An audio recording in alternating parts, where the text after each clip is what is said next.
Kamusta mga ka-Fraser? Hello! Yes, Yan. it's been a while. So, Welcome back to our vlog. welcome back.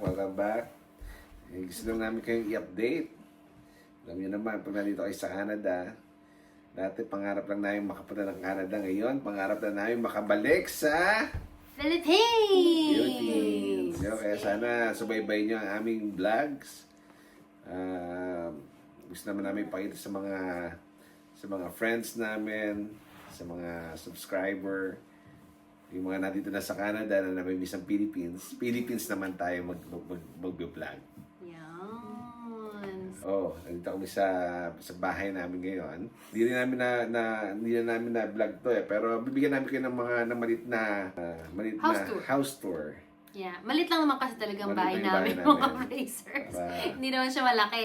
Kaya malit lang ang house tour na Malit gagawin. na house tour lang. natin. Glimpse lang. Tapos Glimpse gagawa tayo ng full house tour. Oh, may full pa. In the near future. Pag hindi na ulit na busy.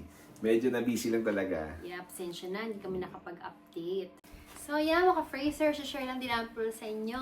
Kami po ay Yes. Canadian citizens na rin po, mga Frasers. Yan, share namin. After ilang years din, ha? Oh, after 3 years, 4 years. Actually, 3 years pwede na mag-apply ng permanent ng citizenship. Hindi lang kami nag-apply agad. Yeah. Pero yan, ito yung mga kaganapan ng aming citizenship. Yan, panoorin niyo.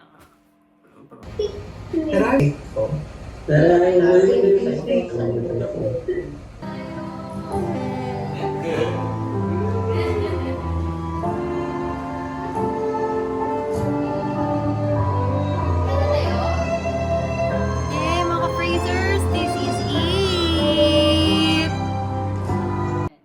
Ayan po. So, yun nga. Kumanta kami ng O Canada. Paano mag-O Canada, anak? Oh, Canada. Yun lang. Yun ang O Canada namin. Yan. And so, super grateful kami na ang daming milestones na ganap, ang daming blessings na natanggap this past few years kahit na nagkaroon ng pandemic. Yun, mga ka-Fraser, actually tinek namin itong progress ng YouTube namin.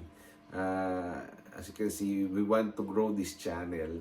So, if you like this channel, please do subscribe to our channel and help us, gain more subscriber. Para malaman din namin kung okay ba, gusto ba yung mga videos na about life in Canada, about our family na dito at about our adventure. Kaya yun. Yan. Shout out ko lang. Ang dami namin na-meet nung past years. Nag-subscribe sila sa amin. Tapos ngayon, friends na namin sila. Kaya yun, shout out sa inyo. Salamat. Lahat sila nagtatanong, okay na ba igagawa ng videos ulit? Yeah. Pero tuloy pa rin naman ang paggawa namin ng videos, kung ano yung mga nakita sa New Brunswick. Kasi parang most of yung vlogs naman namin, mostly sa New Brunswick baka nakita nyo na rin naman yung ibang place na Kaya yun. gagawin natin is Fraser 2.0. Yes, Fraser Ayusin natin 2.0. Gawa rin tayo ng mga vlogs. Samahan nyo kami sa aming vacation. Yes. Sa aming bakasyon. Tama.